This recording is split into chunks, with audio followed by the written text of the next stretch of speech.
Hello everyone, I'm John Green and welcome to Crash Course World History Episode 4. Today we'll be learning about the impacts of industrialization on the workforce and the environment and how mankind tries to fix the negative consequences of it. We have some guest speakers from Stuyvesant High School to help us with our video today. Kyle, Yao, Eliza, Kevin, and Tejas. So if you're ready, I'm ready. Let's get those brain cows milked.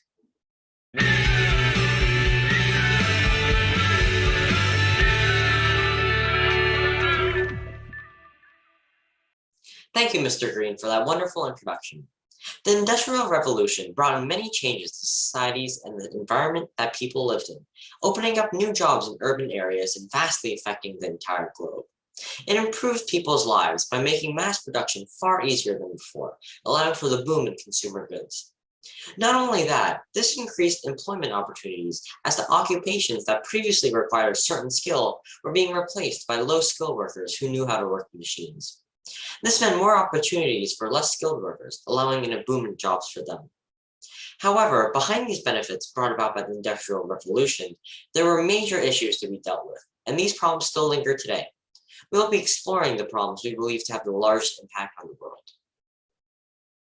Adding on to Kyle's contextualizations, we have images. In the first image, it shows that before industrialization, whole family worked together on the farmlands. This shows that families were more close-knitted, but due to industrialization, families split as different members takes on different jobs in different factories. In the second image, it shows a picture of children working in a textile factory. Since they have small fingers, they can work on parts that adults can't reach. But because of this, they often get their fingers and toes stuck, resulting in missing fingers and toes. In the third image, it also shows children working, but as a newspaper delivery man. Each child is responsible for their own batch of newspaper and had to buy from the owners. If they don't sell enough paper, they would lose more money than they originally paid for. As a result, many children had to work for very long hours running around trying to sell newspaper. Many stayed late at night, which is often very dangerous. One of our modern sources is Life and Death in Apple's Forbidden City by Brian Merchant. Working conditions were so harsh that workers ended up committing suicides in hopes of escaping the endless hours of work they had to commit to every day. This was especially true in a plant in Hebei, China. The wages in this plant were so low that for 1 month, a worker would receive the equivalent of $134, far below what is able to sustain their family. To add on, hundreds of thousands of workers were put into plants, and because it is one of the major production plants for Apple, demands were extremely high. Workers regularly worked overtime since they were promised double pay for overtime hours, but only got regular pay. The workers were also constantly reprimanded by the managers if there were any slight mistakes. The stressful environment and low wages led to 11 workers committing suicide in just 1 month. This led to reforms within the plant, such as increasing the wages by more than double the original. And to prevent more workers from committing suicide, the plant installed safety nets that would cushion people from falling to their death. This example goes to show how even so, working conditions are unbearable for people around the world, leading to many people taking drastic measures. This image shows the factory workers crowded together to manufacture the iPhones. They often have to work at the same spot for many hours, which can often develop headaches and soreness. Long term will lead to severe injuries to the back as they hunch over for hours every day. To combat the problems Yao mentioned, many unions were created, which were a group of people who had the common interests of improving the working conditions so that it was more bearable for them. The goal and purpose of unions was to negotiate with businesses and the bosses of these to improve their wages and working environment. Through time and the efforts of unions, workers were given more rights and control over their working conditions, especially for children where child labor became a moral issue and have been banned. Since the children no longer needed to work, they were given mandatory education to have them do more productive things. In the beginning, labor unions had to organize in secret because the government treated them as enemies of trade, but gradually unions became more accepted and more popular as more people became interested in joining. Unions helped improve the lives of the workers by improving minimum wage, limiting their hours of work, improving their environment, and more. As for the bargaining powers of unions, after World War I, the Great Depression had caused the economy of many nations to drop drastically.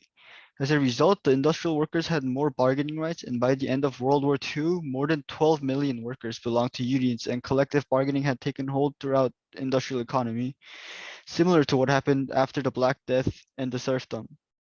Due to the weakening of the government, individuals of the lower class were able to use this to their advantage to improve their conditions. And when most of the basic demands were met by the late 1900s, the power that unions had began to decline.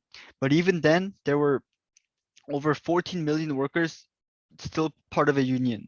Overall, they were able to bring many changes to the economy, allowing some workers to gain rights and powers they previously did not have. One of the major successful reformations in the United States that went against problems of the Industrial Revolution was the increase in minimum wage. Since the industrial age, workers had been exploited to work long hours with little wage that was barely enough to help them survive. Recently, rules were implemented by the Labor Department that employees of federal contractors will make at least $15 per hour, providing a likely wage increase for over 300,000 workers, according to administration estimates. This is very important as it guaranteed that workers are paid more amounts of money, and increasing the wage will be very crucial since during the Industrial Revolution, men were only paid $1 to $1.50, which translates to about $33 to $50 in a single day. And women and children were paid even less than men. And with the introduction of a minimum of $15 an hour, most people will now have the opportunity to make enough money to support themselves and their family without needing to work as hard and long as before. The union succeeded in reform. They were still not perfect and had many limitations. The transforming economic changes of the industrial capitalism ran counter to labor's vision. In summary, it is saying that the rich get richer while the poor get poorer. The early unions were not very effective as most nations prioritized the profits for the economy rather than the workers' rights, so many ended up just ignoring the unions completely. After all, during the industrial revolutions, uh, nations were very competitive so that their nation can have an advantage over other nations in the global economic aspect. The union's power only reached to work, and workers still faced challenges in their daily lives, such as their shelter. Many of them had to live in tenements that were located in slums, which had very polluted water supplies and had open sewers. For the middle class, however, industrialization had increased the standard of living as they got more access to useful and accessible consumer products. The distinct contrast between the two classes shows why the industrial age was also known as the Gilded Age. On the surface, people seem to be enjoying the mass-produced products, but when looking into the process of the creation of these products, we see many more people suffering as they have to live in terrible conditions while being exploited for more labor. These two images, which are now up on the board, goes to show the stark contrast between the lower class and upper middle classes jobs. The lower class had lower paying jobs and hard labor, such as the one seen in the image, using kilns, which was obviously very dangerous as they had to deal with fire every day and ran the risk of getting hurt very severely. The middle to upper class, on the other hand, worked less labor demanding jobs and worked higher paying jobs. And though these problems arose during the Industrial Revolution, it still remains a major issue. This shows that even though the unions gave people bargaining power over their wages, they were still unable to escape their social hierarchy, as the middle to upper class worked less labor demanding jobs compared to that of the lower class, even with the introduction of unions. To sum up, during the Industrial Revolution, workers were constantly exploited, but they had no choice but to accept it since they needed the money to feed their families, and any dissatisfaction would cause them to be replaced immediately. In response to these injustices, people began to band together and form unions, which were mostly successful in changes, but they were unable to fix larger hierarchical problems rooted in society, such as the difference between lower class and middle to upper class jobs. Although industrialization led to many benefits for the economy and some people's standards of living, it also had many detrimental effects on the environment. Factories released lots of greenhouse gases and volatile organic compounds into the atmosphere. In addition, the growing middle class in industrialized countries, a result of increased factory jobs, led to the rise of the use of consumer goods such as cars, which also release the greenhouse gas carbon dioxide into the atmosphere. Industrialization has also led to resource depletion in the environment. Since the mid-1800s, petroleum and oil reserves have been severely depleted. One example of the dire consequences of air pollution caused by the Industrial Revolution was the Great London Smog of 1952 in Britain, which killed 4,000 people in a single week. Smog, a combination of smoke and fog from factories, led to deadly respiratory problems, and industrial towns were filled with these forms of toxic air pollution. Soot blackened buildings and clothing as well. As early as the 1850s, higher coal intensity was associated with higher death rates from respiratory diseases. Moreover, communities located downwind from coal-intensive areas were also affected by air pollution. Air pollution has had significant impacts on the United States, Britain, and Germany, and later India and China, where manufacturing and factory work has been outsourced. Consequently, there have been improvements in the environment of developed countries, while industrialized pollution in developing countries remains a continuing problem. It's so smoky down here in London. My lungs hurt. Darn you, Industrial Revolution. Rapid industrialization has also led to water pollution, since factories dumped their waste into streams, rivers, and lakes. Safe drinking water and basic sanitation grew increasingly limited in areas affected by industrial waste, and water scarcity became increasingly common as populations increased in developing countries. Not only did water scarcity worsen health, but it also contributed to social problems. Girls were often expected to carry drinking water for their families, and the scarcity of safe drinking water meant longer distances and time spent on traveling for water, which in turn lowered their school attendance and enrollment. Today, 4 billion people experience severe water scarcity for at least 1 month each year, and by 2025, half of the world's population could be living in areas facing water scarcity because of industrial water pollution. Adding on to Kevin, since the dawn of industrialization, we have been destroying the environment in the name of trade and goods. Now, deforestation and ozone depletion have become an even worse problem in the 21st century. As more factories are being built to satisfy the needs of the people, more of the environment is destroyed in order to accommodate the factories that need to be built to maximize profit.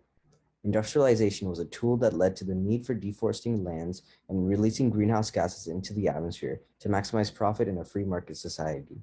As seen by the image, the fraction of forested areas has continued to degrade throughout time. Industrialization is a major cause of the decline of vegetative growth by showing an even greater fraction of forests being lost during the advent of the Industrial Revolution. However, both individuals and organizations have begun taking steps to combat environmental damage from industrialization. In 1968, the Club of Rome was formed in Europe and addressed resource depletion concerns. Many countries also joined a Green Party that focused on environmental issues. The first major international agreement to reduce carbon emissions was the Kyoto Protocol, signed in 1997. Then, the Paris Agreement, signed by 195 countries in 2015, illustrated further steps toward combating the harmful effects of industrialization and global warming. Another example was the Vienna Convention, held in 1985, in response to the depletion of the ozone layer, as the United Nations wanted to decrease the damage being done to the ozone. The international agreement forced participating countries to prevent further degradation of the layer. Now, the ozone has been steadily healing since the agreement took effect in 1988. Other organizations like the WWF and UNICEF want to protect the resources needed to sustain the growing population.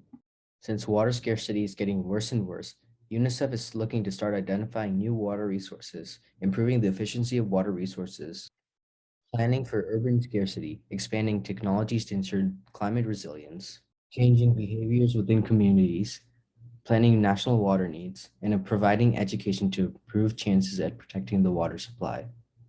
Thanks to our guest speakers, and thanks to you for watching this episode of Crash Course World History. If you were paying attention, you learned that the Industrial Revolution led to major social, economic, and environmental developments throughout the world, producing both positive and negative outcomes. You also learned about unionization and the limitations of the system. Finally, you learned about the devastating environmental impacts industrialization has had on the modern world, and how countries and organizations are coming together to heal our planet. Thank you for watching. and I hope to see you on the next episode of Crash Course World History. This is John Green, signing off.